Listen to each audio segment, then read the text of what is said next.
Welcome to the Eliot Church. I'm your host. I think traditionally we don't do announcements from the lectern on Easter, but if anyone has a quick one, go right ahead. Otherwise, they're probably in here. Oh, there's just the one. Sabbath box. If anyone wants to go on short hikes in spiritual ways with your minister and a few other people, please sign up. There's a sign-up sheet on the bulletin board on your way in or out of the church. What else do I have to say? Oh, happy Easter. I was telling people this earlier. I'll try to keep it short. Have any of you ever watched The Vicar of Dibley? Good. A few of you. I highly recommend it. There's an episode, an Easter episode. The show ran for like 10 years, so there's like 10 Easter episodes. But there's an Easter episode where the vicar is having trouble figuring out what she's going to talk about. And one of the congregants, it's a type, sort of a treasurer, moderator person, comes in and goes, on Good Friday, goes, I'd love to know what you're talking about on Easter. And she goes, well, I haven't decided yet. And he says, well, that's okay. It's not like it's the keynote speech for party conference. And then he walks out. It's not quite that intense here, but happy Easter anyway. There will be, I do have one other announcement, and we're kind of going to live committee this situation. There will be an Easter egg hunt afterwards. We need a few volunteer egg hiders. If your parents said you had to stay for the service, you cannot be one of those people. If you are over the age of, I don't know, 30, I know that Diana has been tapped. We could probably use one or two others. Calvin's going to do it, Calvin. and Daniel's going to do it. Daniel, good. All right, if you're not Calvin or Daniel, you're just out of luck. Calvin and Daniel and Diana get to not hear my sermon because they're going to go hide eggs. Kids, don't look out the windows during that time because this year the egg hunt will be on the island, traffic island that is. So, you know, I think you can self-select. I think those of you who are just judging, there are people here who are obviously in the Easter egg group, and there's people in the Easter egg hiding group, and there's people who are going to make sure that no one falls off the wall on the traffic island. So if you are a parent or a responsible person, get your coffee and your chocolate eggs and then go outside. What? Oh yes, at the end, could you return the plastic eggs? We had a plastic egg shortage this year when we started stuffing, so it would be helpful if you just, you know, do we have bags, Carol? Do we have bags? Well, that realization just broke down. Oh no. Yeah, we'll be, I guess I won't be listening to the sermon. Okay. Yes, Carol will be looking for bags, and then find Carol. She's in the front right now with that fabulous. What's it called? It's not called a hat. It's called fascinating. I was going to say amuse bouche, and I realized totally wrong. Get the snack. So that's what the Easter egg hunt is about. So anyway, with that, today is Easter. We'll be thinking about our own resurrections. So let us take a moment in silence to be together on this.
Now please turn in your red hymnal to hymn number 182, Christ the Lord is risen today.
In the love of truth and the Spirit of Jesus, we unite for the worship of God and the service of all. Amen.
down from heaven, and going to the tomb, rolled back the stone and sat on it. His appearance was like lightning, and his clothes were white as snow. The guards were so afraid of him that they shook and became like dead men. The angel said to the women, "Do not be afraid, for I know that you are looking for Jesus, who was crucified. He is not here. He is risen, just as he said. Come and see the place where he lay. Then go quickly and tell his disciples. He is risen from the dead and is going ahead of you into Galilee. There you will see him. Now I have told you." So the women hurried away from the tomb, afraid yet filled with joy, and ran to tell his disciples. Suddenly Jesus met them. "Greetings," he said. They came to him, clasped his feet, and worshipped him. Then Jesus said to them, "Do not be afraid. Go and tell my brothers to go to Galilee. There they will see me."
The next reading is from Weems, entitled Eyes Still Filled.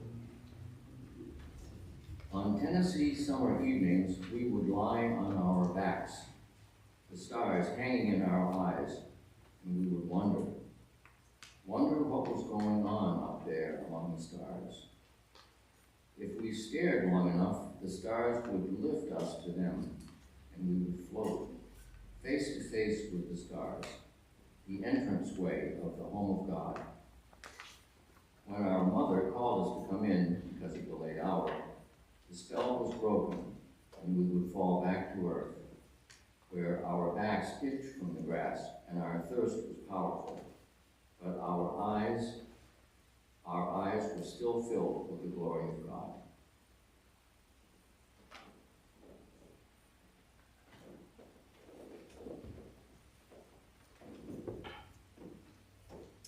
Hope again. God of Easter and infrequent spring, announce the large covenant to deceitful lands. Drive the sweet liquor through our parched veins. Lure us to fresh schemes of life. Rouse us from tiredness, self-pity. Wet us for use. Fire us with good passion. Restore in us the love of living. Bind us to fear and hope again.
Let's take a moment now in silence to pray for those in need of our prayers today. In particular, we lift up the trans community on Trans Day of Visibility.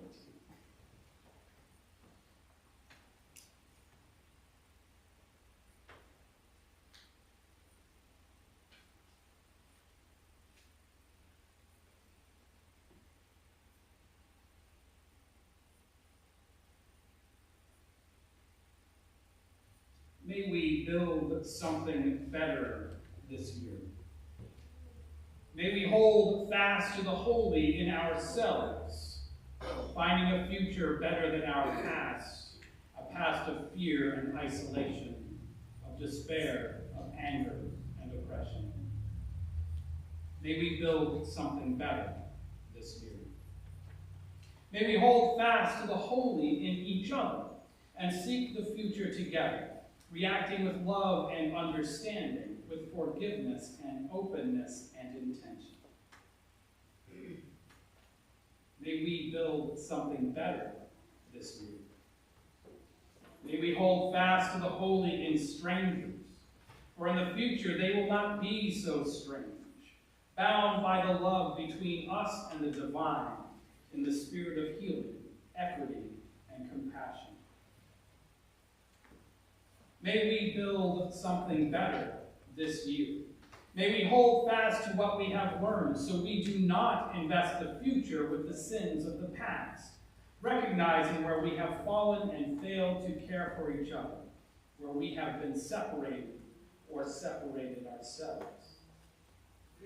May we build something better this year and bring about the resurrection of hope, carrying love and charity into lives bent toward justice in our personal interactions and our civic ones, filling the cracks to bind together the best from the ruins of our broken society. Spring has come. The resurrection is upon us, and so we live into this new life and opportunity. Now, as Jesus taught us, let us pray. Parent God, who art in heaven, hallowed be thy name. Thy kingdom come, thy will be done on earth as it is in heaven. Give us this day our daily bread, and forgive us our trespasses, as we forgive those who trespass against us. And lead us not into temptation, but deliver us from evil. For thine is the kingdom, and the power and the glory, forever and ever. Amen. Now it is time for the offering, a free gift to a free church.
many gifts. Together build one church community. Please be seated.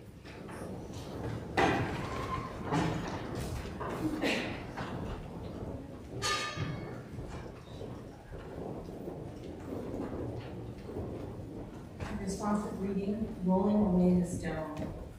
In the tomb of the soul, we carry secret yearnings, pains, frustrations, loneliness, fears, regrets, and worries.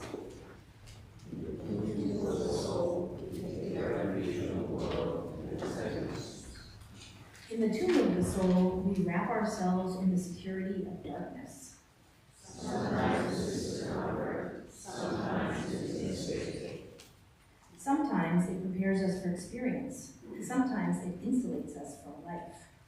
Sometimes this tomb life gives us time to feel the pain or joy and reach out to heal others. Sometimes it numbs us and locks us up with our own concerns. In this season where light and dark balance the day, we seek balance for ourselves.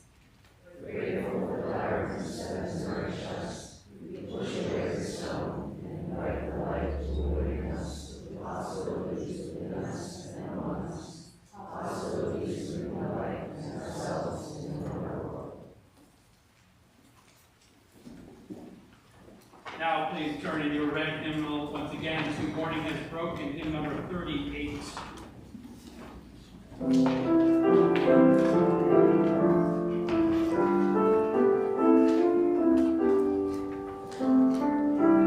Please rise.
Preacher of the 19th century once said that no one is saved after the first 20 minutes. So I'll be short. Second, if anyone wishes to amongst the young people, feel free to count how many times I say the word resurrection. Sometimes this works, sometimes it doesn't. It's something for your brain to do, and I'm going to appoint Bob McBride to also count. Tell us how close the kids get. And then if no kid says so, then you know. Are you that worried that I won't pay attention? No. I picked you, Bob, because I knew you would be. Awkward. All right. On Tennessee summer evenings, writes Ann Weems, we would lie on our backs, the stars hanging in our eyes, and we would wonder. We would wonder. Now, I don't have anything to share about the stars in rural Tennessee specifically, but I, like many of you, have memories of looking up to the sky on summer nights. When I was a child, we would gather near the neighbor's hayfield, for example. We would sing songs until the stars came out in their infinite, vast profusion. Then, just like in the poem, we would stare up into the summer sky.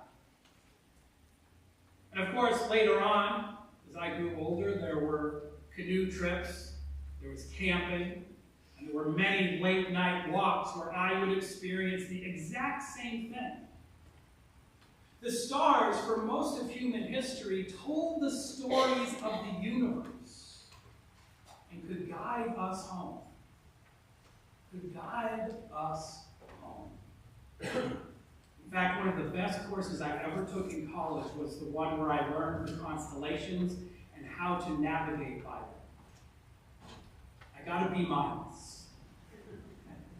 So I haven't tried it out.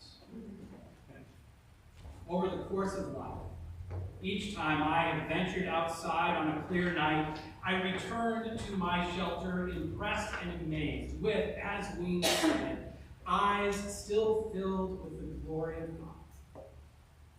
Eyes still filled with the glory of God. Now maybe stars aren't your thing. That's okay, early to bed and all that. But there are many entrances to the home of God. There are people who see the same glory in the infinitely small, or in the sound of music, or in the sound of silence, on and on.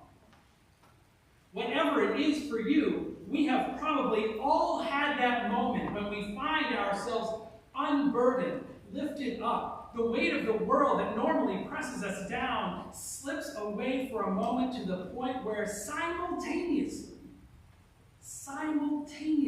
everything seems possible, and all those possibilities seem irrelevant to the vastness around us. This is the power of Easter, of rebirth and resurrection. The story of today has little to do with the human structures and concepts that theologians spend their time in. Questions of whether or not any of this is true in a historical, measurable sense, for example. Whether or not this or that formula is better than another, or who has God, a concept well beyond our human differences, who has God on their side. This story has little to do with our worldly disputes, with mundane, everyday world issues. Instead, this day is about the moment itself, when we, like Ralph Waldo Emerson, walk through the forest and declare as he did, I am nothing, I see all. The currents of the universal being circulate through me. I am part or parcel of God. In that moment, we aren't concerned with creeds and covenants, with heresy and orthodoxy. In fact, it is impossible to think about those things in a transcendent state.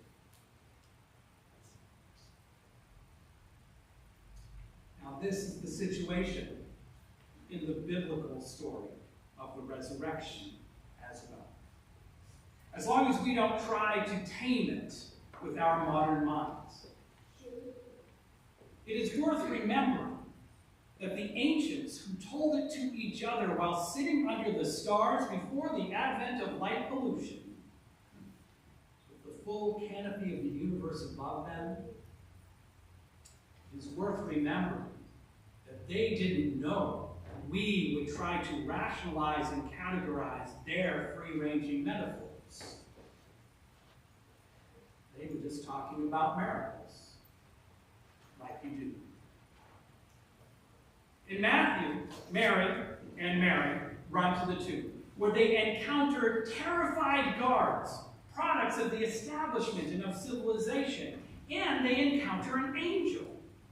An angel, a manifestation of the vastness of the earth and the cosmos, the eternal, a messenger of sorts from the great whatever, and all the mysteries of existence. They encounter that angel who says, do not be afraid. Do not be afraid. I know that you're looking for Jesus who's been crucified. He's not here. For he has been raised, as he said. He has been raised, as he said. Now, our rational minds have trouble with this.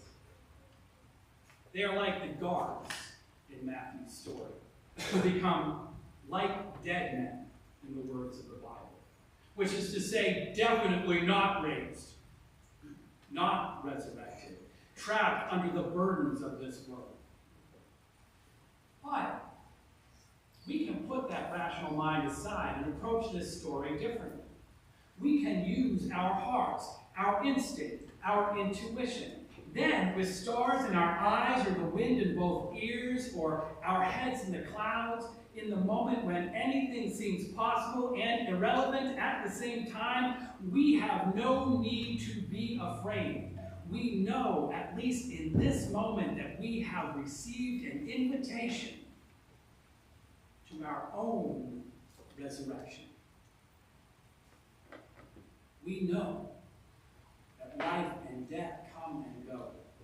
That we, though we think of ourselves as existing in a continuous path from our birth, we know that we have died and been reborn so many times that we can look back at who we were in some past phase of life and see not ourselves now, but a stranger with something that vaguely resembles our face. Again, this is intimidating and confusing. This is an intimidating and confusing prospect. And like the guards at the tomb, we are tempted to ignore these resurrection moments in our lives. We are tempted, like the guards, to continue on our mundane ways. It's more practical. It's more pragmatic. It is easier to just return to our posts and march on home when our shift is at an end. That is how the guards in our head get promoted, after all. We will never make sergeant or captain or supervisor by dying to this world, if only for a moment. We will never achieve worldly success by emerging as something new, someone different with new priorities and a deeper connection to the movement of the stars than to the order of the powers we answer to.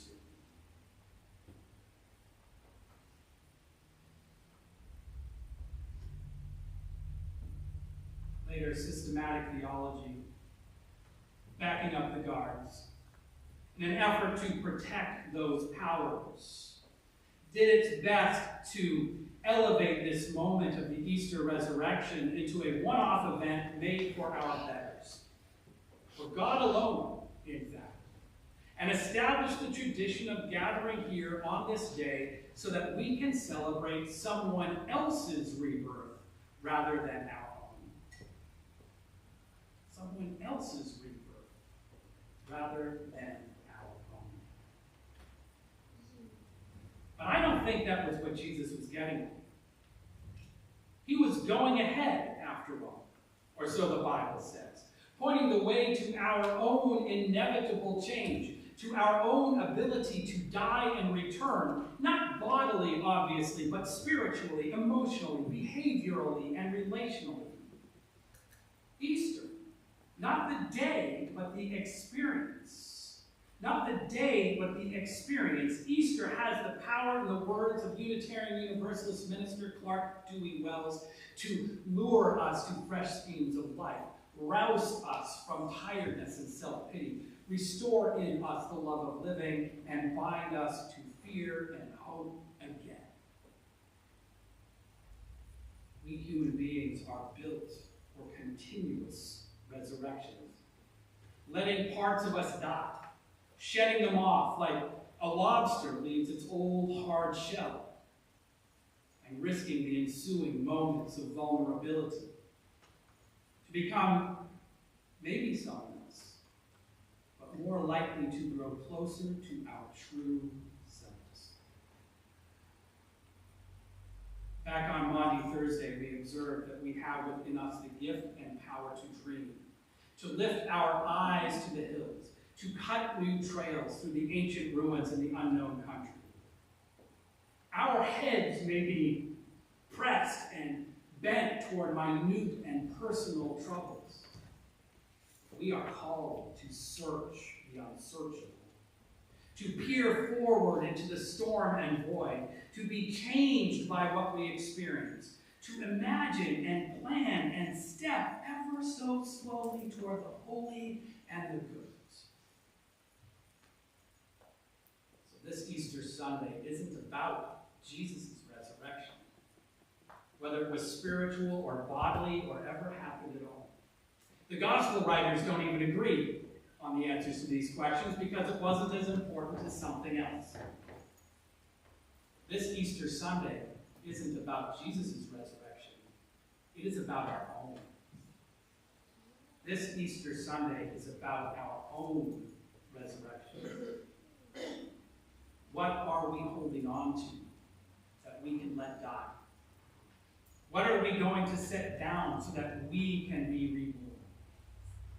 How will we expand into the universe, letting go of the burdens of today to experience the holiness within each of us? These are the questions we will answer one way or another. Easter is not some historical reenactment. It is part of the active movement of the vastness of creation and of our singular hearts. So let us take a moment in silence to appreciate the gift of change we have been given, the gift of our own continuous resurrection.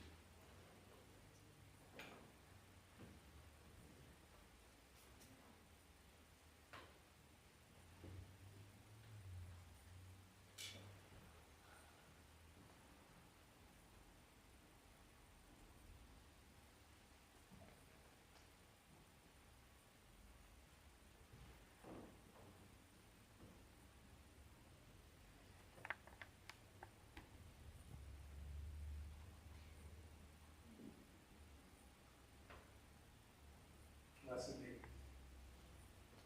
Did anyone other than Bob count resurrections? What'd you get? 5. Bob, what'd you get? 9. 9? 8. 8?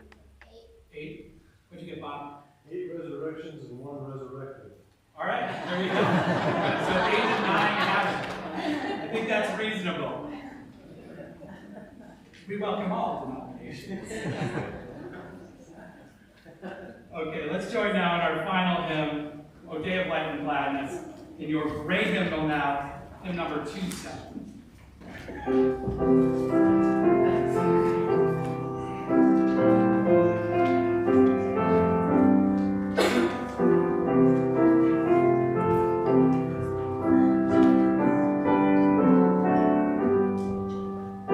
Please rise.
First, the peace which passeth understanding, the peace of God, which the world can neither give nor take away, be among us and abide in our hearts. Amen and blessed be. Second, every cohort of kid needs a parent or grandparents. With that, you can go on now. Coffee in the back.